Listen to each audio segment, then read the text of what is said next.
November 1944. The clamor of distant artillery and the rumble of truck engines filled the air as a convoy from the Supreme Headquarters Allied Expeditionary Force, SHAEF, wound its way through the muddy roads of eastern France. The terrain, scarred by warfare, bore witness to the relentless push against the Axis powers. Inside the lead vehicle, General Dwight D. Eisenhower, the Supreme Commander of Allied forces in Europe, pored over maps, reports, and a growing sense of urgency that hung in the air alongside the acrid smell of smoke and metal. Eisenhower's mind was a whirlwind of logistics, troop movements, and the constant realization that the fate of the free world hung in the balance. He brushed a hand through his hair and exhaled deeply, knowing that each decision could mean victory or loss on a scale beyond personal comprehension. As they approached a checkpoint, the convoy suddenly halted.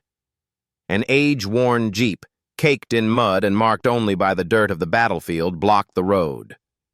Sitting inside was an older man in a shabby field jacket, a stark contrast to the polished uniforms of high-ranking officers that filled the convoy.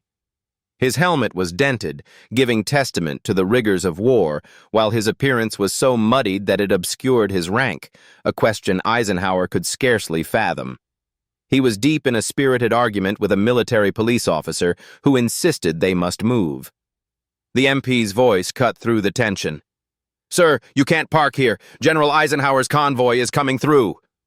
"I don't care who's coming through," the muddy man retorted defiantly, his voice a rough blend of urgency and indignation. "I'm waiting for my tank commander." "He's supposed to meet me here." Eisenhower's driver, eyes wide with confusion, leaned closer to the general. "Sir, should I ask them to move?" With every passing second, the atmosphere thickened. Eisenhower squinted, studying the muddy figure with a strange sense of familiarity that washed over him but refused to settle into a recognizable form. "Who is that?" Eisenhower asked, his brow furrowed in concentration. "Not sure, sir. Some officer who won't move," the driver replied, glancing nervously toward the MP, who was struggling to maintain order under the mounting pressure of the situation. The MP was still attempting to manage the impasse. "Sir, I'm telling you, you need to move now. This is a priority convoy." And then, as if the universe conspired to unveil the truth, the filthy officer turned his head. Their eyes met, and a mischievous grin broke across the older man's face, lighting up his weary features. "Ike, what the hell are you doing out here?" Eisenhower's heart raced. That voice, gruff yet warm, familiar and layered with camaraderie, struck him like a bolt of lightning. "George? Is that you?" he stammered in disbelief. "Of course it's me. Who else would it be?" The grin on Patton's face widened, the defiance in his eyes revealing the uncontested, relentless spirit of an uncompromising warrior. The aide gasped, recognition dawning like a sunrise over the battlefield. "Sir, that's General Patton." "Apparently," Eisenhower replied, still reeling from the surprise. The MP went pale, realizing he had been reprimanding one of the most esteemed generals of the war. Knowing Patton's reputation and the stories that surrounded him, he felt a wave of embarrassment wash over him. Patton waved his hand dismissively, his charisma radiating through the mud and fatigue. "You were just doing your job. Good for you. Now, Ike, you got time? I can show you the real front lines, not the sanitized version HQ shows you." Eisenhower felt a mixture of admiration and irritation. "George, we have operations and meetings lined up. We can't just go—" Patton stepped up to the side of the jeep, refusing to relinquish his dominance in the exchange. "No, we need to see the truth out here.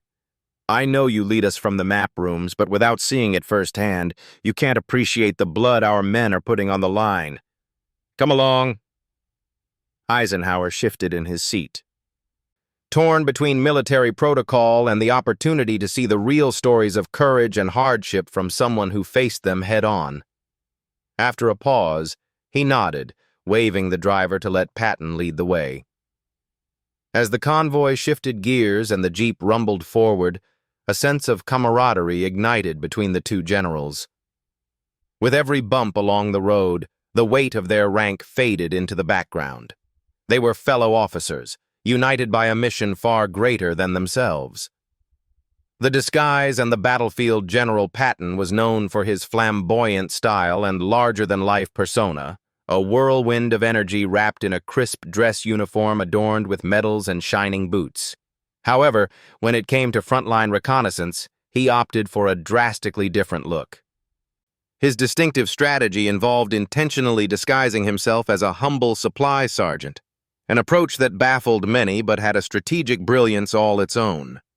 His general reconnaissance wear consisted of a plain field jacket devoid of insignia, nondescript combat boots that bore the remnants of mud and bursts of battle, and a simple cap that further masked his identity. He often forwent the helmet entirely, blending seamlessly into the chaos that surrounded him. "When I want soldiers to see me, I dress like a general," Patton articulated sternly to his staff. "When I want to see the front without getting shot, I dress like a supply sergeant." The brilliance behind this methodology was both practical and insightful.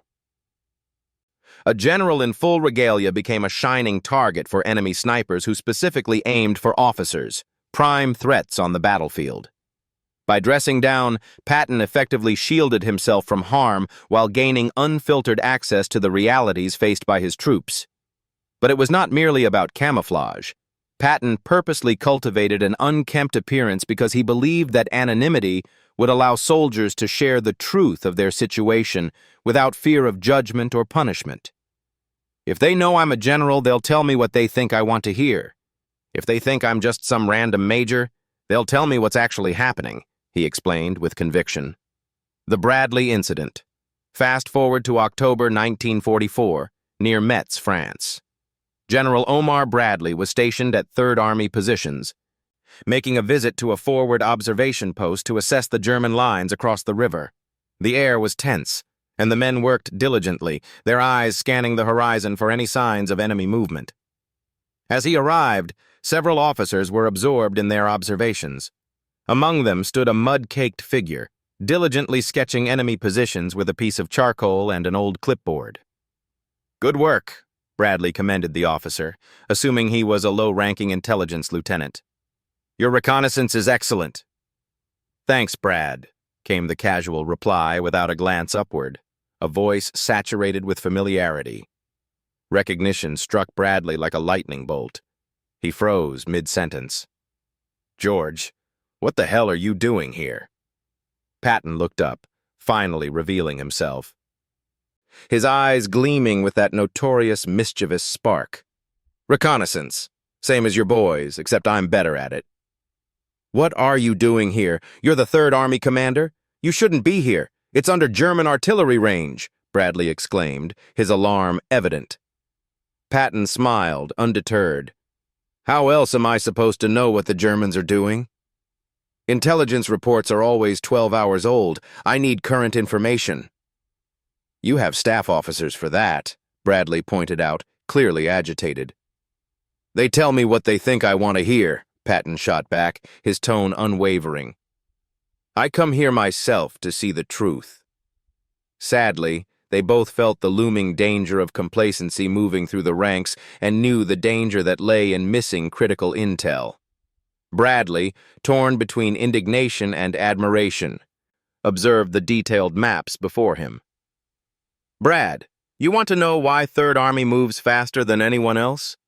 Because I know the terrain. I know where the Germans are. I don't rely on second-hand information."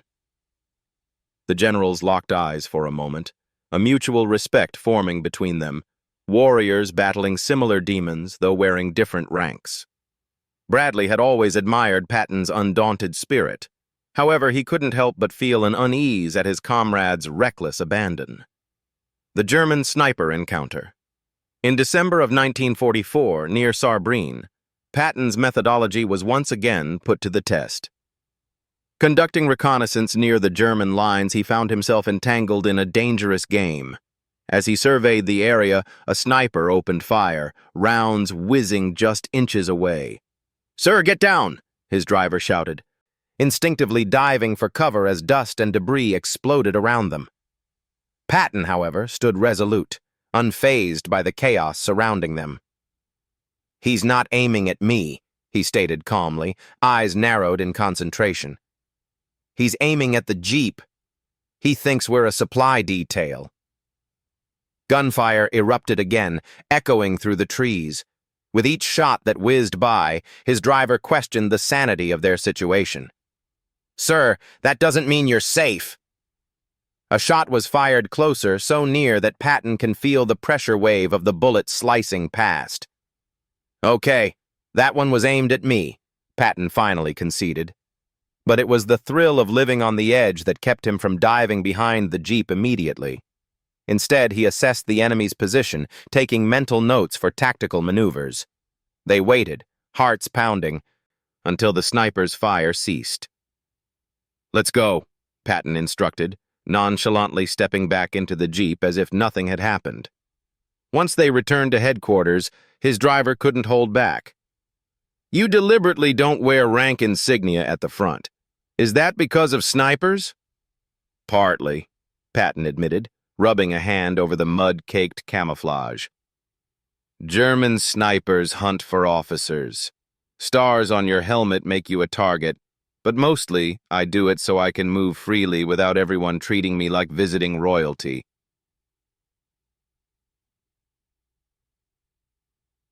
"You want to be anonymous?" the driver asked, still trying to comprehend the unorthodox behavior of the man he was tasked with serving. "I want to be useful," Patton corrected, his voice steady. "Can't learn anything if everyone's performing for the general." "But if they think I'm just another officer doing reconnaissance, they act naturally. I see the real situation."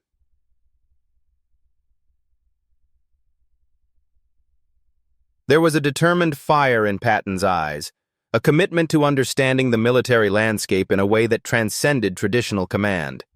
It was the pulse of war beating in time with the hearts of every soldier beneath his command. The soldier's perspective. The perspective from the ground offered unique insights into Patton's unconventional leadership style. Private First Class David Richards penned a letter home in January 1945, reflecting the extraordinary experiences faced daily by soldiers who had encountered the legendary general. "Dear Mom, something weird happened yesterday. We were sitting in our foxhole freezing, complaining about everything when this older guy walked up. He was muddy and looked like he'd been fighting for weeks. No rank on his uniform. We figured he was a captain or major." His words flowed eloquently, a mixture of awe and confusion. "He sat down with us, asked how we were doing. We told him the truth. We're cold, tired, scared. He listened, didn't give us any speech about duty or courage. Just listened. Then he asked about our equipment, our ammunition, our supplies. We told him what we needed. He wrote it all down. He was about to leave when Jimmy asked him, 'What's your name?' The guy grinned and said, 'Patton.' Mom, we had been complaining to Patton for 20 minutes, the commanding general of the Third Army, and we didn't recognize him because he looked like one of us." David sealed the letter with a sense of pride. An ordinary soldier recounting an encounter that signified the unbreakable bond between a leader and his men. The unseen general. It was through these encounters that Patton's ability to blend in proved advantageous time and again. Soldiers consistently recounted stories of how they would mistakenly complain to him, oblivious to the significance of the man they were speaking to. After these encounters, supplies would arrive swiftly, and problems would be solved, all attributed to the general who listened and acted. It was this aspect of Patton's character that forged an indomitable bond with his troops. He didn't merely command from a safe distance. He lived among them, sharing in their hardships, understanding their needs, and addressing their concerns, all while maintaining a guise that kept them honest. Each frontline contact further solidified the narrative of a leader who cared deeply about the human element of warfare. Soldiers would recount stories long into the night, bewitched by the idea of a general who listened to them. The Photographer's War. Throughout the war, photographers covered Third Army movements, capturing gripping moments that defined the struggle. However, they received specific directives. Don't take pictures of Patton at the front. The rationale was straightforward. If the enemy recognized his appearance while he conducted reconnaissance, they would adjust their tactics and target him. As a result, the iconic images of Patton in his crisp dress uniform were often sourced from headquarters or official events, whereas the candid moments that showcased Patton's raw authenticity and connection to the men were suppressed. One photographer, captivated by the chaos of war, broke ranks and captured a rare, unsanctioned glimpse of Patton, dirty and exhausted, effortlessly blending into the pandemonium around him. This photograph illustrated Patton more truthfully than any posed official image, a weary officer carrying the pressures of command while deeply concerned for his men. But the risks of capturing such moments could not be understated. Days later, this photographer's life could very well hang in the balance for defying the explicit directives. The near-death encounter. In 1945, as they moved through recently liberated German territory, Patton's unassuming approach nearly cost him his life. Coming upon a group of German soldiers still unaware of their surrender, Patton stood with his hands visible, projecting calmness. "Americans?" a German soldier asked hesitantly, confusion lacing his voice. "Yes," Patton said without hesitation. "Officers?" "Yes." The Germans, weapons raised, stared back, hesitation thick in the air as they processed his rank. Sensing the moment's tension, Patton decided to reveal his status fully. "General, 3rd Army." Their eyes widened. They knew the name of Patton. For a moment, uncertainty hung thick with weapons drawn and lives at stake. Yet, the German soldiers, recognizing him, lowered their weapons, respect echoing through the silence. "We surrender. To Patton is honor." The irony of the situation was not lost on Patton, standing there, defying expectations and the very policies he had implemented. His approach transformed the battlefield, imbued with a radical humanity. Why did he do it? In retrospect, historians have speculated and debated the various reasons why General Patton cultivated such a unique approach on the front lines, often opting for anonymity. His staff provided insights tinged with respect, admiration, and an understanding of the man they served. General Gay, Patton's chief of staff, explained that by blending in, Patton was able to witness the unfiltered truth of the battlefield, as soldiers would behave differently when a general was present. Colonel Coe, an intelligence officer, noted that Patton trusted his own observations more than any report. By assessing the terrain personally, he gathered intelligence that staff officers could never fully convey. Sergeant Mims, who drove Patton, shared that the general genuinely cared about the soldiers. He wanted to immerse himself in their daily realities, he explained, understanding their experiences, needs, and challenges, which was all but impossible within the confines of headquarters. In his own words captured in his diary, Patton declared, "A general who doesn't know what his soldiers are experiencing is a general who will make mistakes that cost lives. I go to the front, not because I'm brave, but because I'm responsible. These men fight because I order them to.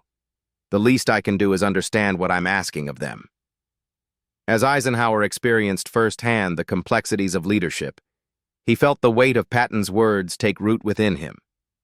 The connection between the two generals became profound throughout their journey, a tether bridging the reality of warfare with the determined spirit of service that thrived within their ranks. Reflections and the road ahead. As the days turned to months, the relentless march toward the end of the war became palpable. Generals Eisenhower and Patton continued to navigate through enemy territories together, their combined efforts resonating through every corner of the battlefield. Despite the chaos, the bond they forged amid the turmoil became the cornerstone of Allied success, a testament to the unpredictability of war and the kindred spirits it brought together.